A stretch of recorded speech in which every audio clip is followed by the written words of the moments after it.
राधे राधे दोस्तों, सभी को जय श्री कृष्णा, सभी को राम राम। दोस्तों, आप सभी का कान्हा एजुकेशन चैनल पर और क्या है इतिहास के संघर्ष बैच में आप सभी का स्वागत है। दोस्तों, हमने कल की क्लास के अंदर दोस्तों क्या है राणा उद्दा और राणा रायमल को पढ़ा था और फिर हमने कहा था कि जो राणा रायमल के बाद जो शासक बना वो शासक बना था संग्राम सिंह। कौन बना था दोस्तों? संग्राम सिंह, जिसे हम प्यार से दोस्तों क्या है राणा सांगा भी कहते हैं। कौन बना दोस्तों शासक? संग्राम सिंह बना। और संग्राम सिंह कौन दोस्तों? प्रथम था। संग्राम सिंह प्रथम दोस्तों क्या है शासक बना था और इसे हम प्यार से क्या है राणा सांगा कहते हैं। क्या कहते हैं दोस्तों? राणा सांगा कहते हैं। दोस्तों, राणा सांगा का जो शासन काल है दोस्तों वो प्रारंभ होता है 1509 से। कब से दोस्तों? 1509 से। और रहता कब तक है? तो 1528 तक। 1509 से 1528 तक रहता है। दोस्तों, राणा सांगा के पिता का नाम क्या है दोस्तों? तो आपको पता होगा कि जो पिता थे, पिता का नाम रायमल है। क्या है नाम दोस्तों? रायमल है। माता का नाम दोस्तों बताइए। तो माता का जो नाम है दोस्तों वो है रतन कंवर। क्या नाम है दोस्तों? माता का नाम रतन कंवर नाम है। और जो इनके रक्षक थे दोस्तों जिन्होंने क्या है शरण दी, उनका नाम क्या है? करमचंद पवार नाम है दोस्तों। और इनका जो जन्म है दोस्तों वो जन्म कब हुआ था? तो इनका जो जन्म है दोस्तों वो हुआ था 12 अप्रैल को। कब दोस्तों? 12 अप्रैल 1482 ईस्वी को। कब हुआ था दोस्तों इनका जन्म? 12 अप्रैल 1482 को। और इनका जो राज तिलक है वो राज तिलक कब हुआ दोस्तों? तो राज तिलक हुआ था 24 अप्रैल मई। और कितना दोस्तों?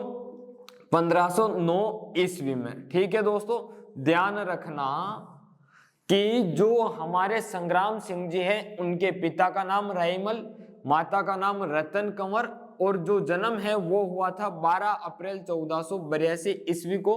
और जो राज तिलक है दोस्तों वो होता है 24 मई 1509 ईस्वी में क्या है राज तिलक होता है।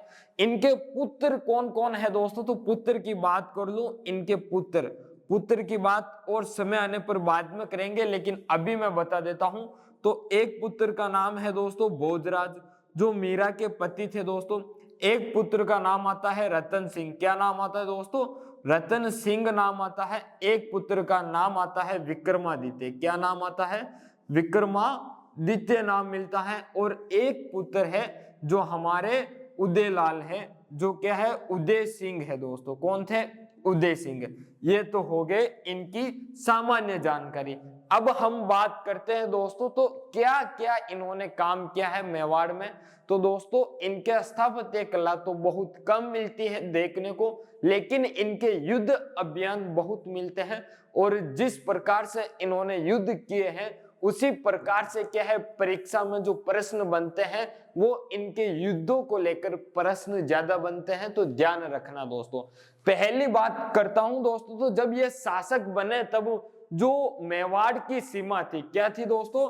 ये जो मेवाड़ की सीमा है हमारी, वो सीमा दोस्तों क्या है? मेवाड़ की सीमा पर जो शासक थे चारों तरफ से दोस्तों क्या है आंख गड़ाए बैठे थे कि कब मेवाड़ पर क्या है आक्रमण करे और मेवाड़ को प्राप्त करे दोस्तों। तो ये क्या करते हैं कि दोस्तों जो करमचंद पवार है उनको बुलाते हैं अपने दरबार में। और उनको क्या है दोस्तों करमचंद पवार को, किसको दोस्तों? करमचंद्र पवार को क्या है अपने दरबार में बुलाते हैं। कहां से बुलाते हैं? श्रीनगर से बुलाते हैं। और करमचंद पवार को क्या है रावत की उपाधि देते दोस्तों। किसकी उपाधि?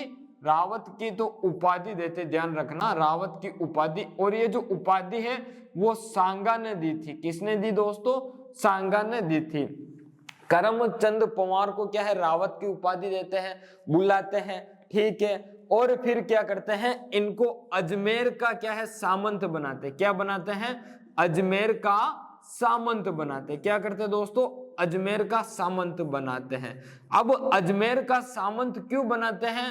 क्योंकि दोस्तों जो अजमेर है वो अजमेर भी उस समय मेवाड़ का हिस्सा था, तो अजमेर को क्या है, अजमेर का सामंत बनाते हैं, ताकि क्या है जो उत्तरी आक्रमण है जो भी दिल्ली वगैरह, तो वो आक्रमण क्या है ये रोक सके उन आक्रमण को, और जरूरत पड़े तो क्या है राणा सांगा से मदद मांग सके, ताकि क्या है आने वाले जो उत्तरी आक्रमण है वो आक्रमण क्या है मेवाड़ पर न हो, और जो मेवाड़ है वो सुदृढ़ बना रहे, ये बात थी।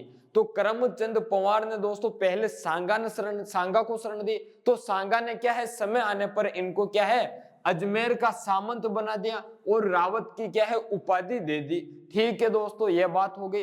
अब हम बात करते हैं जब राणा सांगा का राज तिलक हुआ था, तो राज तिलक के समय समकालीन शासक कौन कौन थे। दोस्तों राणा सांगा के प्रश्न यहां से एक तो राणा सांगा के समकालीन शासक से बनता है, और एक राज तिलक के समय जो समकालीन शासक थे वहां से भी क्या है प्रश्न बनते हैं, तो वो भी हम देख लेते हैं। वो प्रश्न क्यों बनते, क्योंकि जब राणा सांगा का राज तिलक हुआ था उस समय राणा सांगा जो मेवाड़ का शासक बना था, उस समय मेवाड़ की जो चारों तरफ से सीमाएं हैं वो सीमाएं क्या है कमजोर थी, यानी कि जो चारों तरफ जो भी सामंत वगैरह थे वो कमजोर हो चुके थे, सैनिक व्यवस्था के अनुसार क्या है वो कमजोर स्थिति में बन चुका था, तो कोई भी मेवाड़ पे आक्रमण करके मेवाड़ को पराजित कर सकता था। तो इस बात का हमें क्या है ध्यान रखना है। दोस्तों पहले एक बार देखना और समझना, हम पहले क्या है एक बार सांगा की उपाधि देख लेते हैं। समय समय पर क्या है हम जहां जहां बात करेंगे और जहां जहां सांगा को जिस प्रकार से उपाधि मिली है वो बात हम करेंगे, लेकिन एक जो उपाधि महत्वपूर्ण है उसको देख लेते हैं। बाकी जिस प्रकार से युद्ध किया है और जहां जहां इतिहासकारों ने या किसी और ने उपाधि दी है तो वहां पर हम वो बात करेंगे। लेकिन ध्यान देना इधर दोस्तों इनकी जो महत्वपूर्ण उपाधि है वो उपाधि है हिंदूपत, यानी कि सांगा को क्या है हिंदूपत कहा जाता है। क्या कहा जाता है दोस्तों, हिंदूपत कहा जाता है। और दोस्तों जो सांगा है इसका एक उपनाम भी है। क्या नाम है, एक उपनाम भी है। अब ध्यान रखना दोस्तों, उपनाम क्या है, एक आंख का शासक। क्या है दोस्तों, एक आंख का शासक है। ध्यान रखना इसका उपनाम क्या है, एक आंख का शासक है दोस्तों। ठीक है, यह बात हो गई। अब हम जो बात कर रहे थे कि सांगा के राज्याभिषेक के समय क्या है समकालीन शासक। अब बात समझना कि समकालीन शासक कौन कौन से हैं, क्योंकि जहां संघर्ष हुआ है वहीं के हम शासक की बात करेंगे। तो समकालीन शासक दोस्तों राज्याभिषेक के समय, किसके समय, राज्याभिषेक के समय, राज्याभिषेक के समय समकालीन शासक के समय दोस्तों कौन से, समकालीन शासक, समकालीन क्या है दोस्तों शासक है। अब ये बात आप ध्यान रखना, पहला जो शासक है दोस्तों उसकी बात करूं तो आगरा या दिल्ली का, आगरा या फिर दोस्तों जो दिल्ली है उसका शासक कौन था। दूसरा दोस्तों हम बात करेंगे गुजरात, कौन सा रात, गुजरात, कौन सा रात दोस्तों, गुजरात। तीसरा कौन सा, मालवा, कौन सा वा, मालवा। ठीक है, ध्यान रखना, गु से गुजरात, मा से मालवा, आ से आगरा या दिल्ली। अब यहाँ के जो शासक थे वो कौन थे दोस्तों, तो आगरा या दिल्ली का जो शासक था दोस्तों वो था सिकंदर लोदी। कौन था दोस्तों, सिकंदर लोदी था। और इसी प्रकार से बात करूं दोस्तों तो हमारे जो गुजरात है यहाँ का जो शासक था वो शासक था महमूद बेगड़ा। कौन था दोस्तों शासक, महमूद बेगड़ा था। और जो मालवा है यहाँ का शासक था नासिरुद्दीन शाह। कौन था दोस्तों, नासिरुद्दीन शाह खिलजी, नासिरुद्दीन खिलजी। या फिर दोस्तों इसी का जो दूसरा नाम मिलता है वो नाम मिलता है नासिरुद्दीन शाह खिलजी।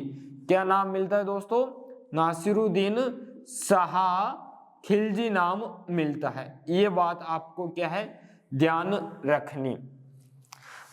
राज्याभिषेक के समय समकालीन शासक दोस्तों आगरा या दिल्ली के सिकंदर लोदी, गुजरात के दोस्तों कौन है, महमूद बेगड़ा है, और मालवा के कौन है दोस्तों, नासिरुद्दीन खिलजी या फिर नासिरुद्दीन शाह खिलजी थे। ये तो थे राज्याभिषेक के समय समकालीन शासक। अब हम बात करते हैं कि जो राणा सांगा है, राणा सांगा के समकालीन शासक कौन कौन थे दोस्तों और कहां के थे। तो अब हम क्या है, समकालीन शासक की बात करते हैं और समकालीन शासक को भी यही देखते हैं हम दोस्तों, फिर आगे बढ़ेंगे। तो क्या है, सांगा के समकालीन शासक, कहां के दोस्तों, सांगा के समकालीन शासक, समकालीन क्या है दोस्तों, शासक। ठीक है, अब वही देखे आगरा या दिल्ली के दोस्तों, तो आगरा या फिर दोस्तों क्या है, दिल्ली के। तो आगरा या दिल्ली के कौन थे दोस्तों, देखना 2 नंबर पे हम देखेंगे मालवा के, किसके दोस्तों, मालवा के। और 3 नंबर पे हम देखेंगे गुजरात के, किसके दोस्तों, गुजरात के देखेंगे। अब हम बात करेंगे कि कौन कौन से शासक थे और क्या क्या थे दोस्तों। तो पहले हम दिल्ली के बात करें दोस्तों, तो दिल्ली के 3 शासक आए थे। कौन आए थे दोस्तों, सिकंदर लोदी, इब्राहिम लोदी और बाबर आया था। कौन आया था दोस्तों, सिकंदर लोदी। कौन था, एक नाम आता है सिकंदर लोदी, और नाम क्या आता है दोस्तों, इब्राहिम लोदी। क्या नाम आता है दोस्तों, इब्राहिम लोदी नाम आता है, और एक नाम आता है बाबर। क्या नाम मिलता है, बाबर नाम मिलता है। इसी प्रकार से दोस्तों मालवा का शासक एक नाम मिलता है नासिरुद्दीन। क्या नाम मिलता है दोस्तों, नासिरुद्दीन खिलजी नाम मिलता है। क्या नाम मिलता है दोस्तों, नासिरुद्दीन खिलजी। और फिर इस नासिरुद्दीन खिलजी का जो पुत्र था दोस्तों, वो बनता है महमूद खिलजी सेकंड। कौन था, महमूद खिलजी सेकंड। महमूद खिलजी सेकंड क्या है, वो शासक बनता, तो वो था, ये लीजिए महमूद खिलजी सेकंड। और गुजरात का दोस्तों कौन था, तो गुजरात का जो था वो था दोस्तों, एक तो महमूद बेगड़ा और एक था मुजफ्फर शाह द्वितीय। कौन था दोस्तों, एक तो था महमूद बेगड़ा, महमूद बेगड़ा। ठीक है दोस्तों, और दूसरा जो शासक था वो था मुजफ्फर शाह। कौन था दोस्तों, मुजफ्फर शाह था दोस्तों। कौन था, मुजफ्फर शाह था, मुजफ्फर शाह क्या था, शासक था दोस्तों। ठीक है, ये तो हमारे क्या है दोस्तों, मुजफ्फर शाह सेकंड, ये शासक थे, सांगा के समकालीन शासक। अब ध्यान रखना दोस्तों, प्रश्न समझने लायक है कि जो सिकंदर लोदी है और नासिरुद्दीन खिलजी है और महमूद बेगड़ा, ये तीनों तो क्या थे दोस्तों, राज्याभिषेक के समय समकालीन शासक थे। लेकिन इब्राहिम लोदी और बाबर के साथ क्या है, इसका संघर्ष होता है। किनके साथ, इनके साथ संघर्ष होता है। इसी प्रकार से महमूद खिलजी सेकंड के साथ भी क्या है दोस्तों, संघर्ष होता है। क्या होता है, संघर्ष होता है दोस्तों। इसी प्रकार से दोस्तों क्या है, महमूद बेगड़ा था और कौन था, मुजफ्फर शाह सेकंड, तो इसके साथ भी क्या है, संघर्ष होता है। क्या होता है दोस्तों, संघर्ष होता है।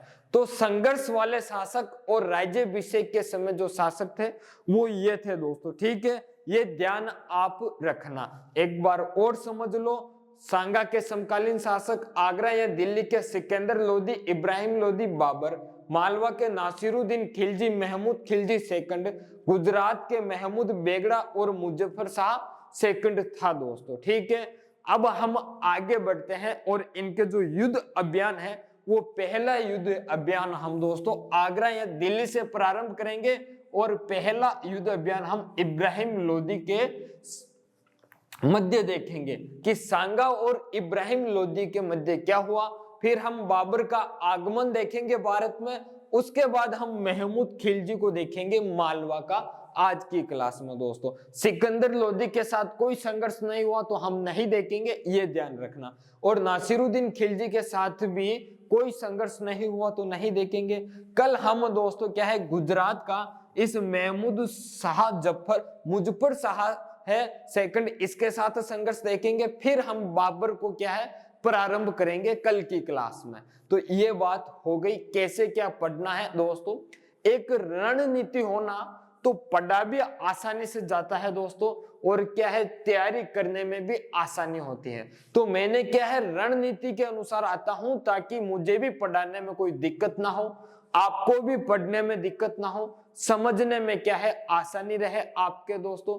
ठीक है, अब हम बात करते हैं दोस्तों तो इब्राहिम लोदी के मध्य संघर्ष की। उससे पहले दोस्तों मैं कहता हूं आपको कि आपको क्लास क्या है पसंद आई हो तो लाइक कर दो, चैनल पर पहली बार हो दोस्तों तो क्या है चैनल को सब्सक्राइब कर दो और एक अच्छा सा कमेंट दे दो, और आप क्या है इस क्लास को आपके दोस्तों को भी शेयर कर दो ताकि क्या है दोस्तों वो भी हमारे इस संघर्ष बैच में जुड़ पाए और इतिहास विषय से जो उनको फायदा है वो फायदा मिल सके। जिस प्रकार से आपको मिल रहा है वैसे क्या है उनको भी फायदा मिल सके दोस्तों। ठीक है, अब हम आगे बढ़ते हैं दोस्तों। राणा सांगा का क्या है दिल्ली के शासक जो इब्राहिम लोदी है उसके साथ संबंध।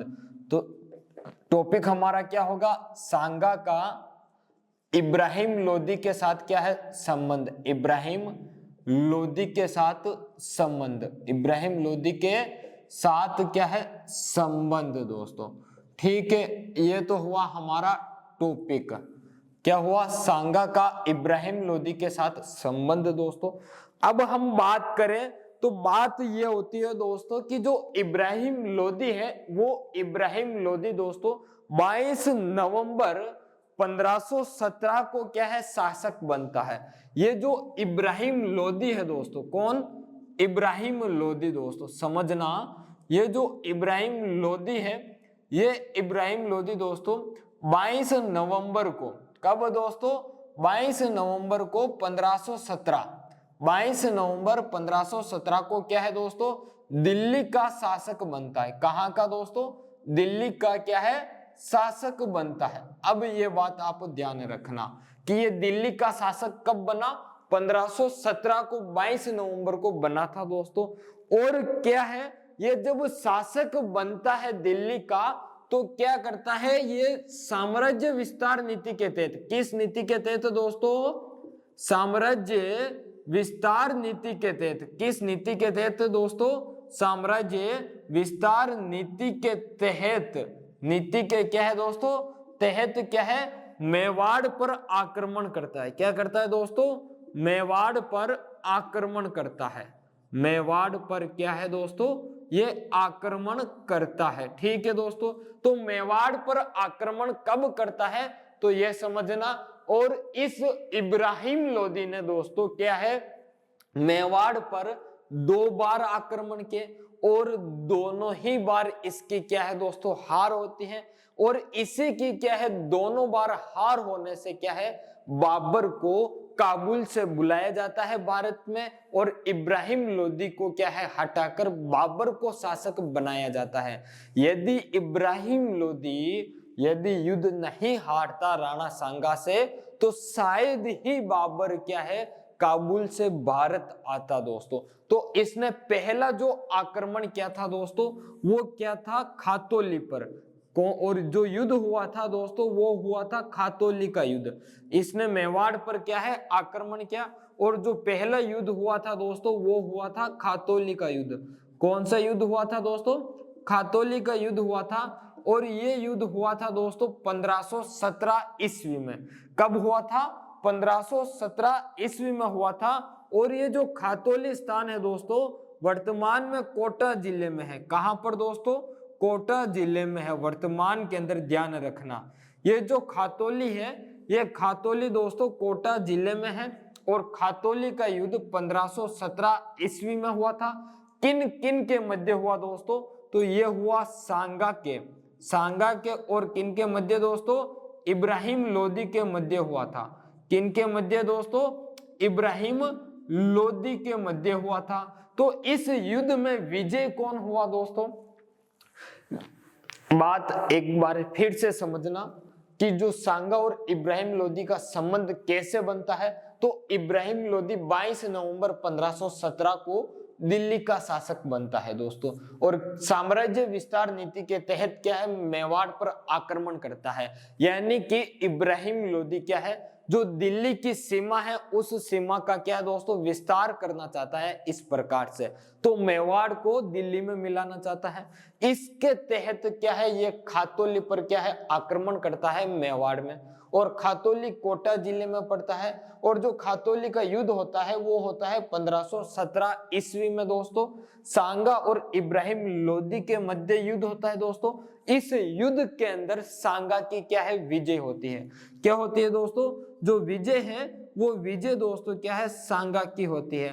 सांगा ने इस प्रकार से क्या है इब्राहिम लोदी को फोड़ा कि इब्राहिम लोदी आसपास तक कहीं नजर नहीं आया, सीधा दिल्ली चला गया। लेकिन इस युद्ध में दोस्तों क्या होता है कि जो सांगा है वो सांगा क्या है दोस्तों घायल होता है। सांगा का एक हाथ जो बाया हाथ है दोस्तों क्या है, जो बाया हाथ है वो कट जाता है दोस्तों। और क्या है उसके एक पैर के क्या है घुटने पर तीर आकर लगती है, जिस तीर लगने से क्या है जो सांगा है वो सदा के लिए क्या है दोस्तों लंगड़ा हो जाता है। यानी कि इस युद्ध में कौन से दोस्तों, इस युद्ध में किस युद्ध में दोस्तों, इस युद्ध में सांगा का क्या है दोस्तों एक हाथ कट जाता है। सांगा का बाया हाथ कट जाता है दोस्तों। कौन सा हाथ, बाया हाथ कट जाता है। और क्या है दोस्तों पैर से लंगड़ा हो जाता है। क्या हो जाता है दोस्तों, पैर से लंगड़ा हो जाता है। ठीक है दोस्तों, पैर से क्या है दोस्तों लंगड़ा हो जाता है। ठीक है दोस्तों, लंगड़ा हो जाता है, ये लो लंगड़ा हो जाता है। ये बात होगी। इस युद्ध में क्या है इब्राहिम लोदी की हार होती है, तो इब्राहिम लोदी दिल्ली चला जाता है। और फिर क्या है दोस्तों 1518 ईस्वी में एक बार और आक्रमण करता है। क्या करता है दोस्तों 1518 ईस्वी में इब्राहिम लोदी एक बार और आक्रमण करता है। लेकिन वो आक्रमण क्या है वो खुद नहीं आता है, उस आक्रमण में अपना सेनापति बनाकर भेजता है अपना प्रतिनिधित्व करने के लिए। और क्या है साथ में उसके दो सेना नायक, दो सेनापति और आते हैं। तो क्या क्या बात होती है दोस्तों तो वो हम देखते हैं दोस्तों। तो दूसरा जो युद्ध होता है दोस्तों वो होता है बाड़ी का युद्ध। कौन सा युद्ध होता है दोस्तों, बाड़ी का युद्ध होता है। और ये जो बाड़ी है दोस्तों, ये बाड़ी कहां पर है वर्तमान में, तो धौलपुर जिले में। कहां पर है दोस्तों, धौलपुर जिले में है। और बाड़ी का जो युद्ध है दोस्तों वो युद्ध है 1518 ईस्वी में। कब दोस्तों, 1518 ईस्वी में। और ये युद्ध दोस्तों सांगा के मध्य, किसके मध्य, सांगा और हमारे किसके मध्य होता है, इब्राहिम लोदी के मध्य होता है। किसके मध्य दोस्तों, इब्राहिम लोदी के मध्य होता है। लेकिन यहां पर क्या है इब्राहिम लोदी युद्ध करने नहीं आता है। इब्राहिम लोदी के स्थान पर दोस्तों क्या है मियां मक्खन नाम का आदमी आता है। कौन नाम आता है दोस्तों, मियां मक्खन आता है। कौन आता है दोस्तों, मियां मक्खन आता है। कौन आता है दोस्तों, मियां मक्खन आता है। और इस मियां मक्खन का साथ देने के लिए दोस्तों दो व्यक्ति और आते हैं। एक तो मियां हुसैन दोस्तों, क्या नाम है, मियां हुसैन नाम है दोस्तों। और एक दूसरा और कौन है दोस्तों वो बताता हूं मैं। इब्राहिम लोदी के स्थान पर दोस्तों कौन है, मियां मक्खन आता है। और मियां मक्खन का साथ देने के लिए दोस्तों मियां हुसैन और क्या है दोस्तों, मियां हुसैन। और दूसरा जो है वो है दोस्तों मियां, और क्या है उसका नाम दोस्तों, तो उसका नाम है मियां मासूफ। क्या नाम है दोस्तों उसका, मियां मासूफ नाम है, ध्यान रखना। क्या नाम है दोस्तों, मियां मासूफ। ठीक है दोस्तों, युद्ध होता है। लेकिन बीच युद्ध में क्या है दोस्तों, युद्ध होता है। और ये युद्ध कहां पर होता है समझना एक बार। बाड़ी का युद्ध दोस्तों धौलपुर में होता है, 1518 ईस्वी को होता है। ठीक है, बाड़ी का युद्ध है, सांगा और इब्राहिम लोदी के मध्य होता है। लेकिन यहाँ पर इब्राहिम लोदी नहीं आकर क्या है मियां मक्खन को अपना सेनापति, अपना प्रतिनिधित्व बनाकर भेजता है कि मेरा प्रेजेंट तू करेगा, मेरा स्थान तू लेगा। और तेरे सहयोग के लिए दो व्यक्ति और है, मियां हुसैन और मियां मासूफ। लेकिन ये दोनों क्या है बीच युद्ध में सांगा से जाकर क्या है दोस्तों मिल जाते हैं। क्या करते हैं दोस्तों, मिल जाते हैं। ये जो युद्ध चल रहा था बाड़ी का युद्ध, तो ये दोनों मियां हुसैन मियां मासूफ क्या है सांगा से जाकर मिल जाते हैं। तो क्या है इस युद्ध में सांगा की क्या है दोस्तों विजय हो जाती है। तो इस युद्ध के अंदर विजय कौन होता है दोस्तों, सांगा होता है। कौन होता है दोस्तों, सांगा होता है दोस्तों। ठीक है, अब हम बात करते हैं कि इब्राहिम लोदी क्या है बाड़ी का युद्ध और खातौली का युद्ध हार गया, तो क्या हुआ उसके बाद इब्राहिम लोदी का। दोस्तों अब देखना इब्राहिम लोदी का क्या होता है। तो जो इब्राहिम लोदी है क्या है दोस्तों, इब्राहिम लोदी, ये जो इब्राहिम लोदी है दोस्तों ये क्या है मेवाड़ से 2 बार हार चुका था। कितनी बार दोस्तों, मेवाड़ से 2 बार क्या है हार चुका था। क्या हो चुका था, ये 2 बार हार चुका था। पहली बार हारा था खातौली के युद्ध में, और ये खातौली का युद्ध कौन सा था दोस्तों, तो खातौली का जो युद्ध है वो हुआ था 1517 ईस्वी में। और दूसरा जो युद्ध हुआ था वो हुआ था बाड़ी का युद्ध, और इस बाड़ी का युद्ध में भी क्या है ये हार चुका था।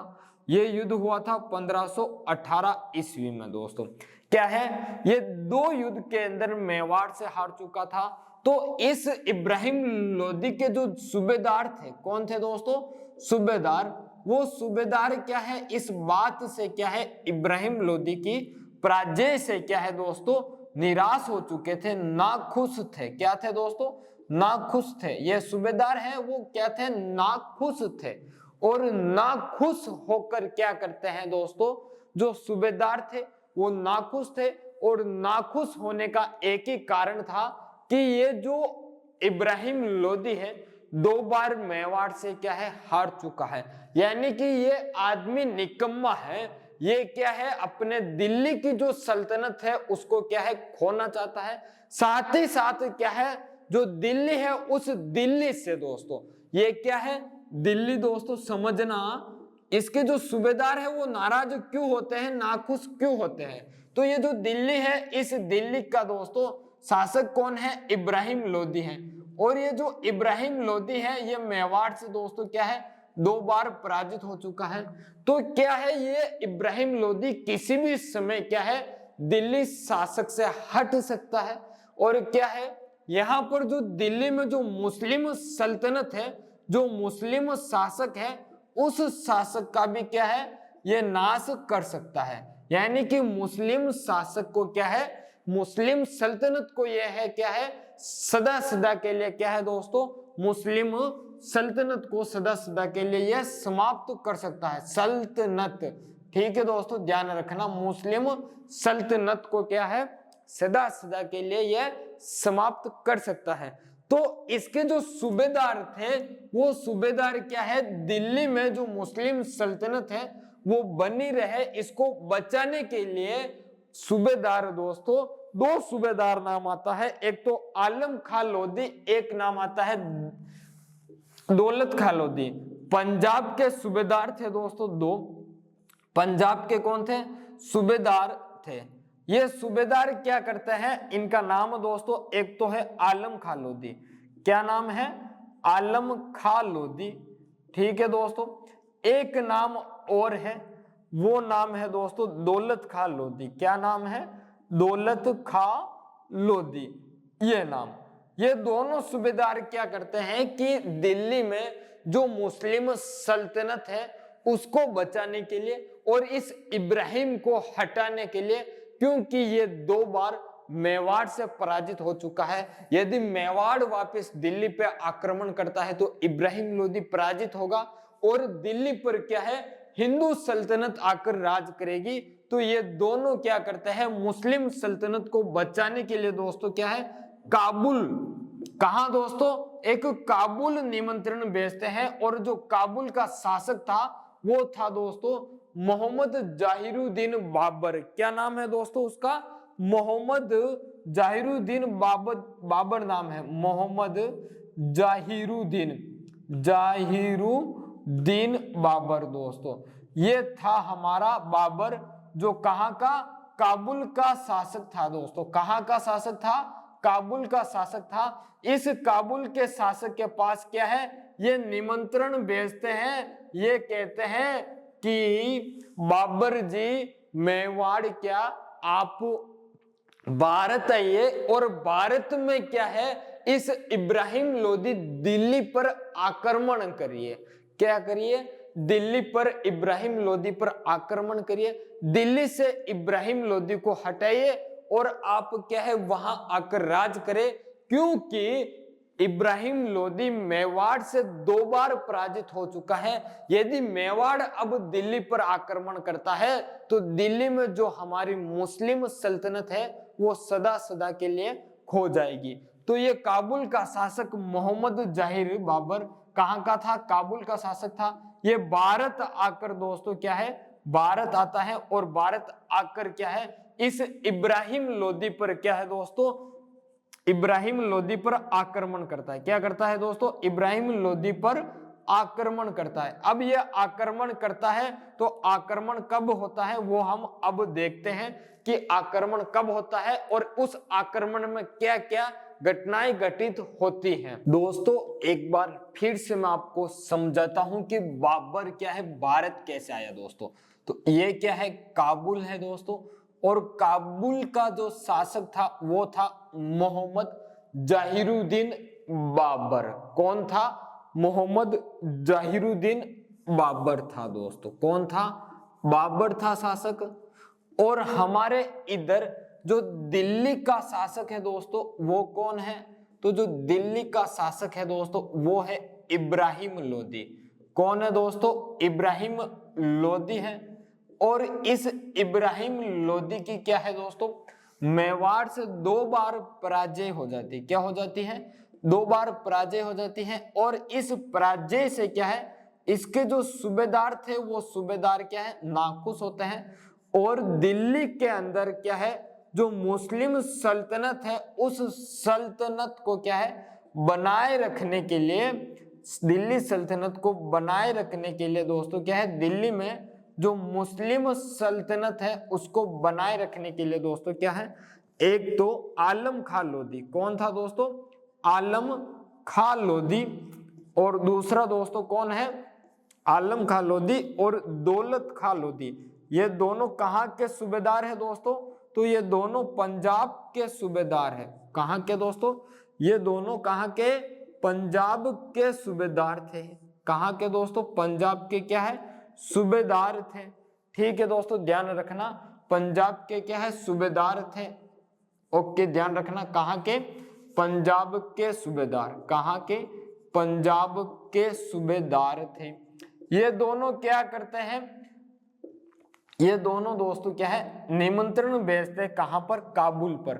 और काबुल कहां? बाबर के पास, कि बाबर जी आइए, आप क्या है, बाबर जी आप भारत आइए और भारत आकर क्या है इब्राहिम लोदी दिल्ली पर क्या है आक्रमण करिए। क्या करिए दोस्तों? आक्रमण करिए और इस इब्राहिम लोदी को क्या है पराजित कीजिए। और क्या है दिल्ली में मुस्लिम सल्तनत को, जो दिल्ली में मुस्लिम सल्तनत है उसको बनाए, आप बचा कर रखिए।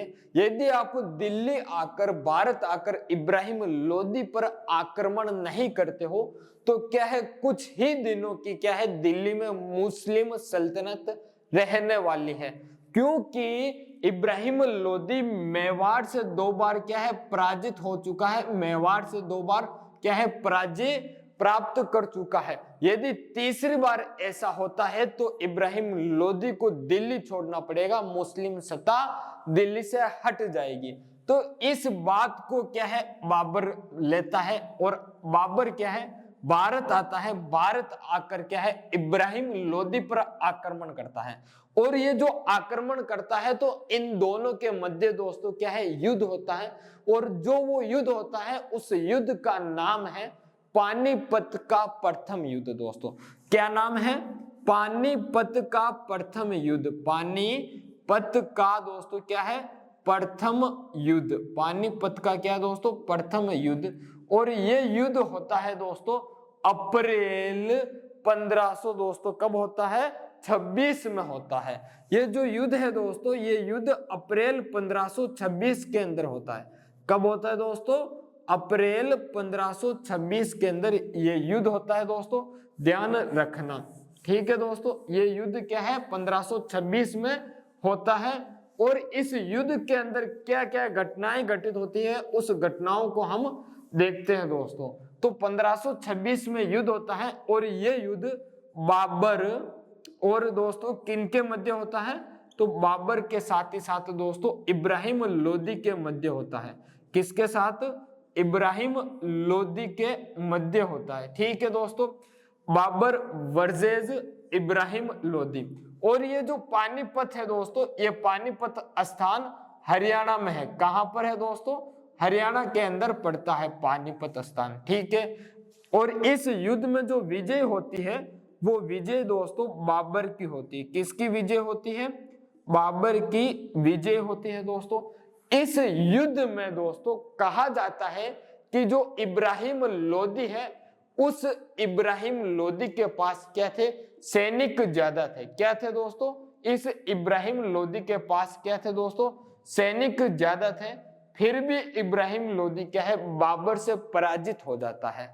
अब पराजित क्यों होता है दोस्तों, तो समझना यहाँ पर दोस्तों दो बातें मैं बताने वाला हूं। एक तो बाबर की पद्धति क्या सिस्टम था, और एक हमारे इब्राहिम लोदी के पास क्या सिस्टम था। तो दोस्तों बाबर के पास क्या थी, तोपे थी, बारूद था।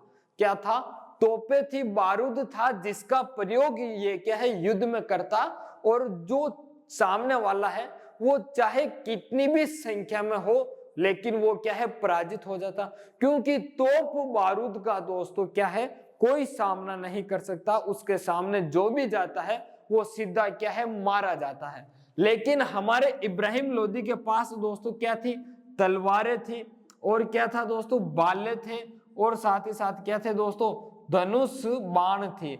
यानी कि धनुष बाण थी, तो क्या है धनुष बाण का क्या है प्रयोग करते, बाले का प्रयोग करते, तलवारों से क्या है युद्ध करते। ये हमारे पास इब्राहिम लोदी के पास मेवाड़ या भारत के अंदर कहूं, मेवाड़ कहूं, मारवाड़ कहूं, गुजरात कहूं, मालवा कहूं, यानी कि पूरे भारत में क्या था, यही युद्ध पद्धति थी कि तलवार का प्रयोग करना, बाले का प्रयोग करना, धनुष बाण का प्रयोग करना। लेकिन बाबर है, इस बाबर के पास दोस्तों क्या थी, बाबर के पास तोपे थी, और इस तोपे के साथ ही साथ क्या थी, बारूद थी, जिससे क्या है ये तोप और बारूद का प्रयोग करता है युद्ध में, जिससे क्या है सामने वाले जो भी व्यक्ति होता, जो भी सेनाएं होती, वो क्या है पराजित हो जाती दोस्तों। तो इस युद्ध में भी इसने क्या है तोप और बारूद का क्या है प्रयोग किया था। क्या किया था दोस्तों, तोप और बारूद का क्या है प्रयोग किया था दोस्तों। अब बात ये समझने वाली है कि भारत में सबसे पहले तोप और बारूद का प्रयोग किस युद्ध में हुआ दोस्तों, तो ध्यान रखना पानीपत के युद्ध में क्या है तोपे का प्रयोग ही हुआ। किसका दोस्तों, तोपे का प्रयोग भारत में पहली बार हुआ था।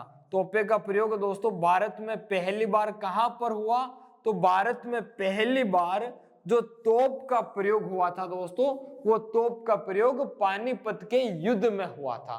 किस युद्ध में दोस्तों, पानीपत के युद्ध में तोप का प्रयोग हुआ था, और बाबर इसी तोप के कारण क्या है विजय प्राप्त करता है, और बाबर क्या है दिल्ली और आगरा पर क्या है दोस्तों अधिकार कर लेता है। क्या कर लेता है दोस्तों, ये जो बाबर है दोस्तों, ये बाबर दिल्ली और आगरा पर, कहां पर दोस्तों, जो दिल्ली है उस दिल्ली पर, और साथ ही साथ क्या है जो आगरा है इस आगरा पर क्या है दोस्तों अधिकार कर लेता है। क्या कर लेता है, अधिकार कर लेता है। तो अब दिल्ली का जो शासक है वो शासक कौन है दोस्तों, बाबर है। अब जब बाबर शासक बन गया है, तो बाबर शासक बनने के बाद क्या है दोस्तों, ये भी क्या है अपनी दिल्ली की जो साम्राज्य सीमा है, जो साम्राज्य विस्तार है वो बढ़ाएगा दोस्तों ध्यान रखना, कुछ इतिहासकार कहते हैं कि ये जो बाबर है, इस बाबर को दोस्तों भारत में बुलाने के लिए दोस्तों क्या है हमारे जो सांगा जी है, सांगा ने बुलाया था। किसको दोस्तों, सांगा ने क्या है बाबर को बुलाया। कुछ इतिहासकार कहते हैं कि सांगा ने क्या है बाबर को बुलाया था काबुल से इब्राहिम लोदी को पराजित करने के लिए। दोस्तों। लेकिन ये क्या है, पूरा का पूरा गलत है। गलत इसलिए हम कह रहे हैं क्योंकि जब इब्राहिम लोदी मेवाड़ से 2 बार खुद पराजित हो चुका है, तो सांगा को क्या जरूरत पड़ेगी कि काबुल से बाबर को बुलाए और क्या है, इस इब्राहिम लोदी को पराजित करे। पहले ही 2 बार पराजित कर चुके हैं। आप ही सोचो दोस्तों, आपका दुश्मन आपसे दोस्तों क्या है 2 बार पराजित हो जाता है, तो आपको क्या किसी और की सहायता लेनी पड़ेगी क्या उसको पराजित करने के लिए? नहीं लेनी पड़ेगी ना। जब आप सामने वाले व्यक्ति को 2 बार हरा चुके हो, तो क्या और हराने में आपको दिक्कत आएगी? नहीं आएगी ना। तो यही बात यहाँ पर होती है कि जो इतिहासकार कहते हैं वो कथन ही है, उन पर ज्यादा ध्यान ना दे दोस्तों। आपके जो मन की जो लालसा थी वो मैंने क्या है समझा के पूरी की। अब दोस्तों ये जो आलम खां लोधी और दौलत खां लोधी ने क्या है न्योता भेजा था भारत आने का, बाबर क्या है भारत आया दोस्तों। लेकिन कुछ इतिहासकार कहते हैं, और वो जो बात कहते हैं वो बात हम दोस्तों क्या है जब बाबर और सांगा का क्या है संबंध पढ़ेंगे दोस्तों तब वो बात करेंगे। अभी हम बाबर और सांगा का संबंध नहीं पढ़ेंगे, यहीं पर बाबर और सांगा को शुरुआत नहीं करेंगे। हम क्या है पहले मालवा को शुरुआत करते हैं, अब मालवा के बाद गुजरात, गुजरात के बाद बाबर और सांगा का क्या है संबंध पढ़ेंगे, ताकि आपको समझने में कड़ी से कड़ी क्या है आसानी लगेगी।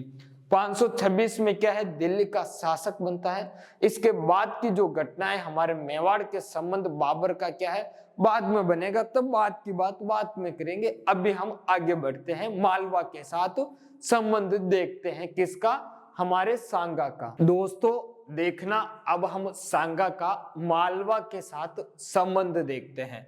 तो ये जो हमारा सांगा है, इस सांगा का क्या है दोस्तों मालवा शासक, कौन दोस्तों, जो मालवा शासक महमूद खिलजी है इसके साथ संबंध।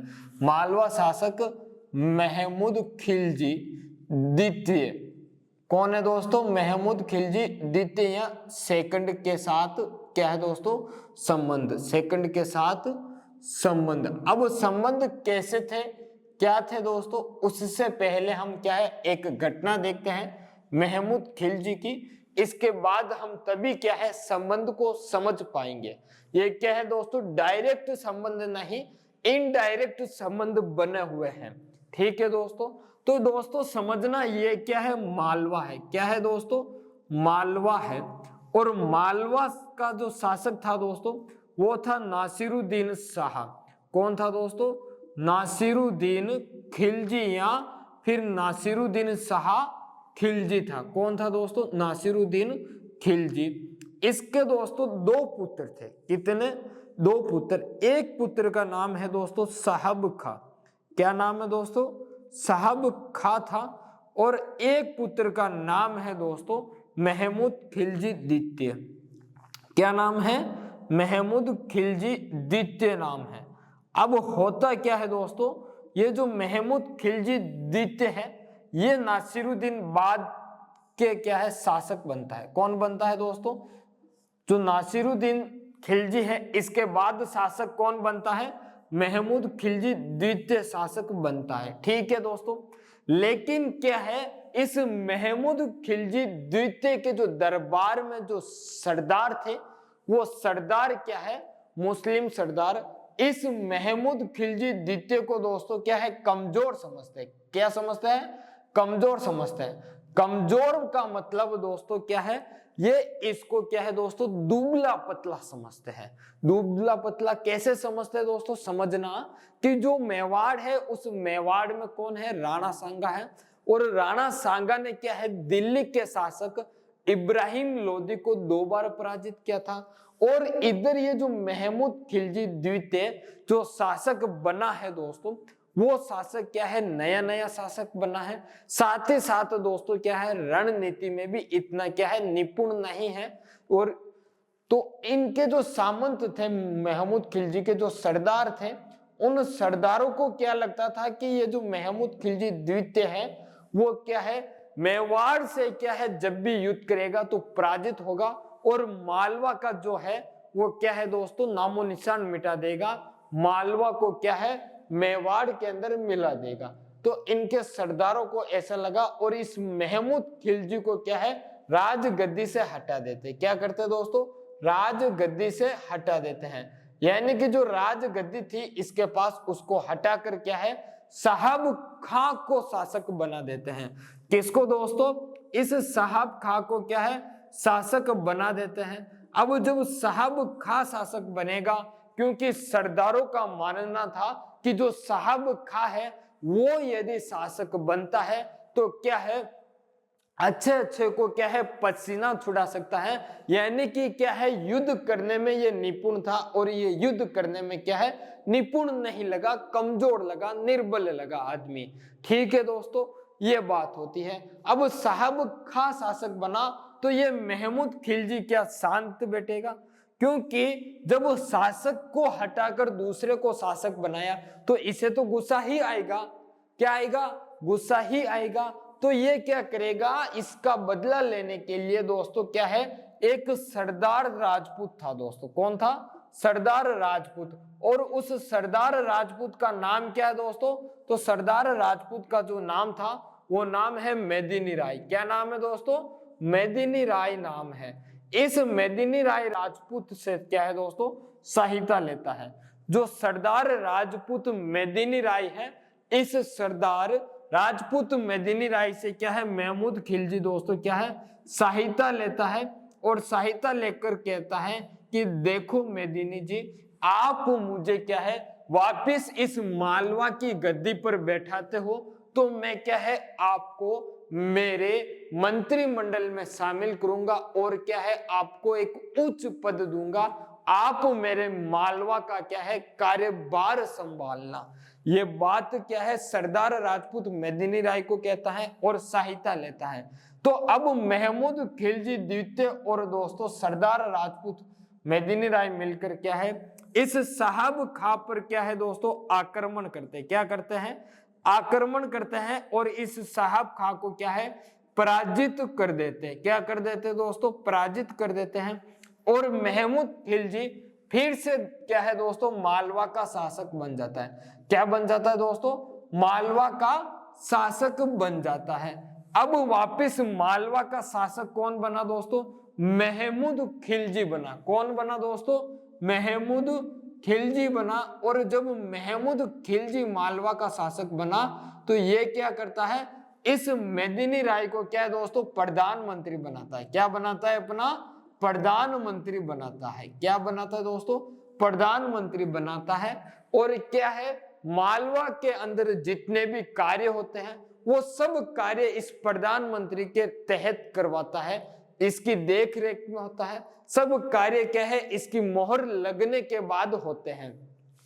ये बात क्या है जो महमूद खिलजी के जो मुस्लिम सरदार है, कौन है दोस्तों, जो मुस्लिम सरदार है उनको नहीं खटती है। मुस्लिम सरदारों को ऐसा लगता है कि हमारे ऊपर एक राजपूत सरदार बैठकर क्या है हमसे काम करवा रहा है, एक राजपूत सरदार बैठकर हम पर क्या है शासन कर रहा है। शासन बल्कि शासक महमूद खिलजी द्वितीय था, लेकिन इन मुस्लिम सरदारों को लगता है कि हमारे ऊपर शासन हमारे महमूद खिलजी द्वितीय ना करके एक राजपूत सरदार मेदिनी राय करता है। कौन करता है, मेदिनी राय। तो इनको क्या लगता है कि इस मेदिनी राय को हटाना चाहिए। अब ये मुस्लिम सरदार धीरे धीरे क्या करते हैं इस महमूद खिलजी के कान भरते। क्या करते दोस्तों, कान भरते हैं। यानी कि इस महमूद खिलजी द्वितीय को क्या है ये जो मुस्लिम सरदार है वो धीरे धीरे उकसाते हैं किसके प्रति, मेदिनी राय के, कि मेदिनी राय ये है वो है, ये कर रहा है तेरे पीठ पीछे, तुझे पता ही नहीं चलना दे रहा है, थोड़े दिनों बाद क्या है तेरे ऊपर ही यह आक्रमण करके क्या है मालवा का शासक बन जाएगा, ऐसा कर देगा, वैसा कर देगा, इस प्रकार कर देगा, तुझे वापस क्या है निष्कासित कर देगा, फिर तू क्या करेगा, ऐसा वैसा करते हुए हम तो तेरे भले के लिए कह रहे हैं, महमूद मान जा, समझ ले हमारी बात, और इसको क्या है प्रधानमंत्री के पद से वापस क्या है हटा दे और इसे क्या है मालवा से निष्कासित कर दे। क्या कर दे, मालवा से क्या है दोस्तों निष्कासित कर दे। क्या कर दे, मालवा से निष्कासित कर दे। और महमूद खिलजी भी क्या है मुस्लिम सरदारों की बातों में आकर, मुस्लिम सरदारों के क्या है प्रभाव में आकर क्या है दोस्तों, इसको मेदिनी राय को प्रधानमंत्री के पद से हटाता है और क्या है मालवा से निष्कासित कर देता है। अब मालवा से निष्कासित करता है तो मेदिनी राय कहां जाएगा? मेदिनी राय भी तो किसी ना किसी की शरण लेगा। जिस प्रकार से महमूद खिलजी द्वितीय ने मेदिनी राय की सहायता ली, मेदिनी राय से शरण लेकर सहायता लेकर दोस्तों क्या है अपने भाई साहब खां पर आक्रमण करके मालवा का शासक बना। तो मालवा का शासक बना तो प्रधानमंत्री बनाया, प्रधानमंत्री बनाया, लेकिन अपने मुस्लिम सरदारों की बातों में आकर प्रधानमंत्री पद से वापस कुछ समय बाद क्या है हटा देता है और मालवा से निष्कासित कर देता है। अब मेदिनी राय भी क्या है किसी की शरण लेता है, सहायता लेता है। अब वो सहायता या शरण किस से लेता है ये अब हम देखते हैं दोस्तों। अब इधर देखना आप एक बार दोस्तों, ये क्या है मालवा है, क्या है दोस्तों मालवा है। और मालवा का शासक कौन है दोस्तों? तो महमूद खिलजी द्वितीय। कौन है दोस्तों? महमूद खिलजी द्वितीय शासक है दोस्तों। और इसका जो प्रधानमंत्री है वो कौन है दोस्तों? प्रधानमंत्री तो वो है हमारा मेदिनी राय। कौन है दोस्तों? मेदिनी राय है। लेकिन क्या है दोस्तों, इस मेदिनी राय को प्रधानमंत्री पद से क्या है हटा देता है, पद से क्या है दोस्तों हटाता है।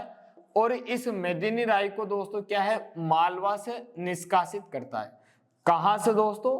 मालवा से निष्कासित करता है। ठीक है दोस्तों, मालवा से क्या क्या दोस्तों निष्कासित कर दिया मेदिनी राय को। तो ये मेदिनी राय क्या करता है दोस्तों, ये आता है हमारे मेवाड़। कहां पर आता है दोस्तों? मेवाड़ आता है। कहां पर आता है? मेवाड़। और मेवाड़ आकर क्या है राणा सांगा के पास शरण लेता है। किसके पास दोस्तों? राणा सांगा के पास दोस्तों क्या है आता है और इससे क्या है शरण लेता है। मेदिनी राय क्या है राणा सांगा के पास क्या है दोस्तों शरण लेता है। और इसी शरण के तहत राणा सांगा क्या है मेदिनी राय की सहायता करते हैं। और क्या करते हैं राणा सांगा मेदिनी राय के साथ दोस्तों, किसके साथ? इस मेदिनी राय के साथ दोस्तों क्या है मेदिनी राय के साथ निकलते हैं और इस महमूद खिलजी पर आक्रमण करने के लिए दोस्तों क्या है मालवा की ओर आते हैं। लेकिन क्या है राणा सांगा को वर्तमान परिस्थिति को देखते हुए, महमूद खिलजी की जो स्थिति है उसको देखते हुए राणा सांगा को लगता है कि अभी हम आक्रमण करेंगे तो इस महमूद खिलजी को हराना मुश्किल होगा। तो ये क्या करते हैं इस मेदिनी राय को क्या करते हैं दोस्तों, इस मेदिनी राय को कहते हैं कि देख मेदिनी, अभी महमूद खिलजी पर आक्रमण करने का उचित समय नहीं है। जब समय होगा उचित तब हम आक्रमण करेंगे। अभी तक तू मेरे क्या है मेवाड़ में रहे, मैं तुझे क्या है जागीर देता हूं, वहां का तू क्या है दोस्तों जागीरदार बन के रहे और वहां दोस्तों तू क्या है शासन कर। तो इस मेदिनी राय को दोस्तों दो जागीर देते हैं। एक तो दोस्तों चंदेरी की जागीर देते हैं। कौन सी दोस्तों? चंदेरी की। और एक जागीर देते हैं दोस्तों गागरोन की। कौन सी दोस्तों? गागरोन की जागीर देते हैं। चंदेरी और क्या है गागरोन की क्या है मेदिनी राय को जागीर देते। और ये जागीर है वो कौन देता है दोस्तों? राणा सांगा देता है। अब मेदिनी राय को गागरोन की जागीर मिल गई, चंदेरी की जागीर मिल गई, तो मेदिनी राय क्या करेगा यहां पर शासन करेगा। तो अब गागरोन पर जब मेदिनी राय शासन करने लगता है, चंदेरी पर शासन करने लगता है, तो महमूद खिलजी को इस बात का पता चलता है। किस बात का? महमूद खिलजी को पता चलता है कि राणा सांगा के पास मेदिनी राय गया है और राणा सांगा ने इसे चंदेरी और गागरोन की जागीर दी है। तो इस बात से क्या है ये उब जाता है और क्या है इस मेदिनी राय से बदला लेने के लिए, इस मेदिनी राय को क्या है दोस्तों सबक सिखाने के लिए क्या करता है दोस्तों, सबक सिखाने के लिए गागरोन पर क्या है दोस्तों मालवा आक्रमण करता है। क्या करता है दोस्तों?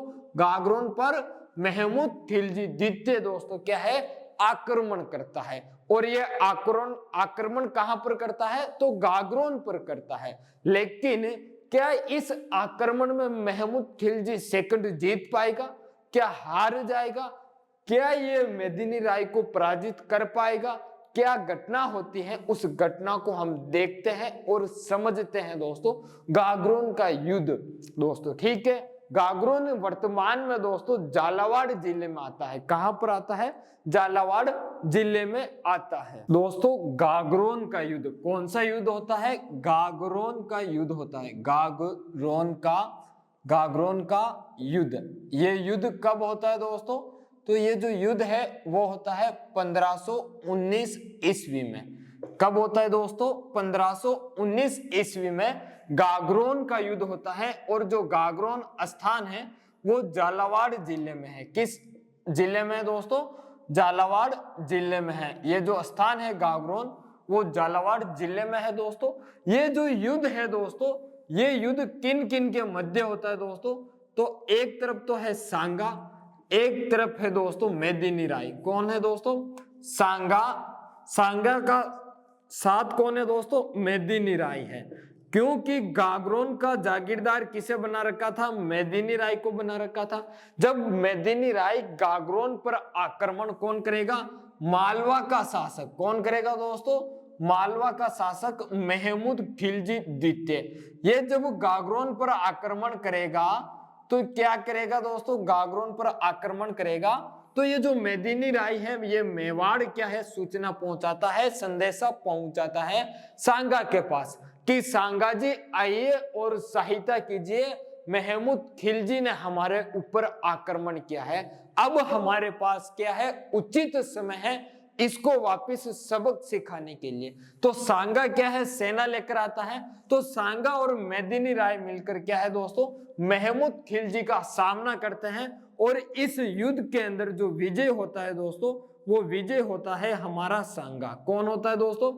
सांगा इस युद्ध में क्या है दोस्तों? विजय होता है। ये महमूद खिलजी द्वितीय क्या है? इस युद्ध में हार जाता है। और हारता हुआ युद्ध क्या है दोस्तों?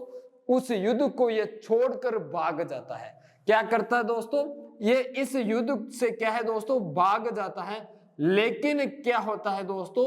हमारे जो सांगा जी है, इनका एक सेना नायक था, जो एक टुकड़ी थी दोस्तों, उस टुकड़ी का एक सेना नायक था। उस सेना नायक का नाम आता है दोस्तों चारण हरिदास। क्या नाम आता है? चारण हरिदास नाम है उस सेना नायक टुकड़ी का। जो एक टुकड़ी थी दोस्तों, उस टुकड़ी का सेना नायक था सांगा की एक टुकड़ी का सेना नायक। सांगा की जो सेना थी, उस सेना की एक टुकड़ी का सेना नायक था चारण हरिदास। ये चारण हरिदास क्या है? इस भागते हुए महमूद खिलजी को, ये जो महमूद खिलजी भाग रहा था, इस महमूद खिलजी को क्या है? भागते हुए को क्या है दोस्तों? पकड़ लिया इन्होंने। और पकड़ कर क्या है दोस्तों? बंदी बना दिया। क्या कर दिया? बंदी बना दिया। जैसे ही पकड़ा इसको क्या है? बंदी बना दिया। और बंदी किसने बनाया? चारण हरिदास ने इसको बंदी बना लिया। बंदी बनाकर क्या है? सांगा के सामने पेश किया। किसके सामने?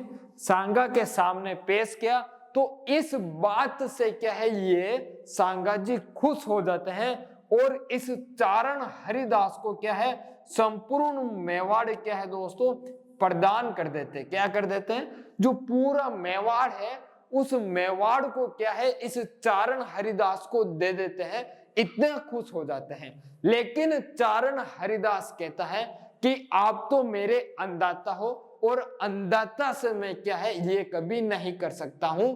आप चाहे तो मुझे एक जागीर, कोई छोटे मोटे 2-5 गांव दे सकते हो तो मैं वो ले लूंगा। लेकिन क्या है? इस मेवाड़ पर मेरा अधिकार नहीं, इस मेवाड़ पर क्या है? आपका अधिकार है। इस मेवाड़ को आपने बना रखा है, इस पर आपका अधिकार है।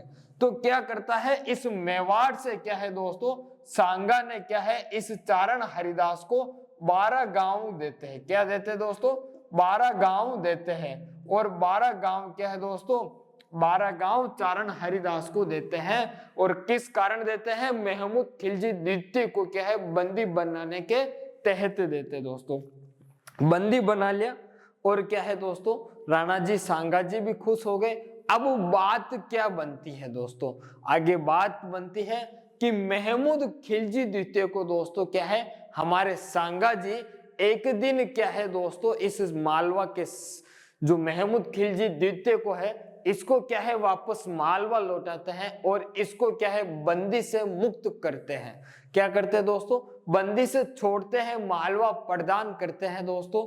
और क्या है, इस महमूद खिलजी को दोस्तों क्या है, जब हमारे राणा जी जब सांगा क्या है दोस्तों, सांगा जब मुक्त कर रहे थे बंदी से, कब से दोस्तों, बंदी से मुक्त कर रहे थे और मालवा लौटा रहे थे, तब इसको एक फूल दिया था। क्या दिया था दोस्तों, एक फूल दिया था। फूल लेकर गए, तब कहा कि देख महमूद खिलजी, मैं तुझे ये फूल दे रहा हूं, यानी कि मालवा दे रहा हूं। तो महमूद खिलजी कहता है कि फूल देने के भी दो तरीके होते हैं। एक तो क्या है, फूल दिया जाता है जो क्या है हाथ पसार के लिया जाता है, यानी कि भीख मांग कर लिया जाता है। और एक फूल क्या है, नीचे बैठ कर नजर करके दिया जाता है, यानी कि एक क्या है फूल उनको सम्मान सहित नीचे बैठ कर दिया जाता है। और क्या है, लेने वाला खड़ा रहता है और एक देने वाला नीचे बैठ कर क्या है घुटनों पर देता है। तो मैं भीख नहीं मांग सकता आपसे, और मेरी इतनी हिम्मत नहीं है कि मैं आपसे क्या है नजराना ले सकूं। तो इस बात से क्या है सांगा जी खुश होते हैं और इस महमूद खिलजी को क्या है मुक्त कर देते हैं। क्या कर देते हैं, महमूद खिलजी को दोस्तों क्या है मुक्त करते हैं और मालवा क्या है इसको लौटा देते हैं। क्या करते हैं, मालवा लौटा देते हैं और मालवा लौटाने पर ये मालवा चले जाते हैं। और साथ ही साथ क्या है, जो मेवाड़ और मालवा के संबंध थे अब वो वैसे के वैसे बने रहते हैं। मालवा से कोई भी आक्रमण क्या है मेवाड़ पर सांगा के समय नहीं होता है दोस्तों। ठीक है, ये बात हो चुकी है। अब हम आगे की बात है दोस्तों, संबंध गुजरात के साथ पढ़ेंगे सांगा जी का, और वो संबंध कल पढ़ेंगे दोस्तों। सभी को धन्यवाद दोस्तों, जय श्री कृष्णा, राधे राधे दोस्तों आप सभी को।